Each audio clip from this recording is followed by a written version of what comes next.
Uncle, this is the first time I am writing a letter instead of directly contacting you. I last saw you 8 years ago in Grandma's house when I was in the 4th grade.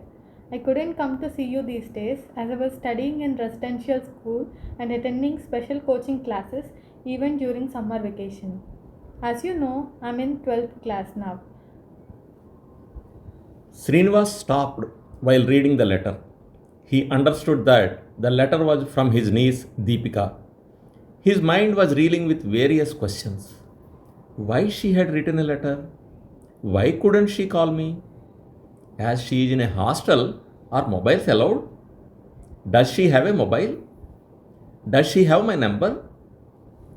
Keeping his thoughts aside, he continued reading. Uncle, I have no one to share my concerns. Mom and Dad won't understand. A story which you told many years ago crossed my mind. I don't remember the complete story except the moral that says, before taking any serious decision, inform those whom you think are close to you and whom you trust. This is why I'm writing to you. Srinivas was moved. His eyes moistened. He thought, what does this child want to say? I am glad she considered me to be as close as her parents and trusts me. He looked at the letter again and read. Uncle, I want to die. Srinivas was shocked. Did he read it right? He read it again. Uncle, I want to die. Many questions were running through his mind. Is it about a love affair? It is common these days. However, she is studying in a girls' college. But contacts can happen through any source Facebook, Instagram, and many others.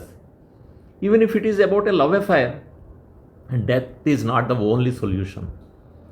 Let me read the whole letter and know what her problem is. The letter continued. My parents want to see me as a doctor, as both of them are doctors. As a child, it was fun to walk around our hospital with a stethoscope dangling around my neck and wearing a white shirt. I am also prepared to become a doctor, but being away from everyone all these years, studying day and night, living without love and affection, and having eaten tasteless food, I began to think, why should I study under these conditions? For whose sake should I study? Is it just to see my name at the top of the rank list? This is not the life I want for myself. Do all these who want to become doctors study like this? As a child, I don't remember my parents narrating their college life which contains such situations as I'm facing now. Mom is adamant about me becoming a doctor. Even if I study for my parents' sake, I should at least enjoy the process of learning. But here I am, feeling alone, chasing a life that I have no interest in. Why should I experience this hardship when I'm not even feeling good about it? If one can get a rank for a doctor course only by studying like this, why do only a few make it? I often wonder whether all my classmates who are studying day and night for their dreams or for their parents' sake just like me. Are they happy with all the mental pressure which we face? I don't know about them, but for me, I want to live a lovely life with mom, dad, all of you, and study happily, but I don't have that chance. Why should I live when none has any concern to understand me? I am inclined to commit suicide with no other option. But at the last moment, I remembered your words from my childhood, so I decided to write to you. I wish to wait to hear from you, but don't know how long I can move ahead. Yours, Deepika. Srinivas is worried about Deepika and her circumstances. There is no time to discuss this with his sister and brother in law. He reacted immediately, and by dawn, Deepika was chatting happily with her grandmother. A week passed by very quickly. Deepika's letter with names changed was sent to the mental health program conducted by Deepika's mother through a popular magazine.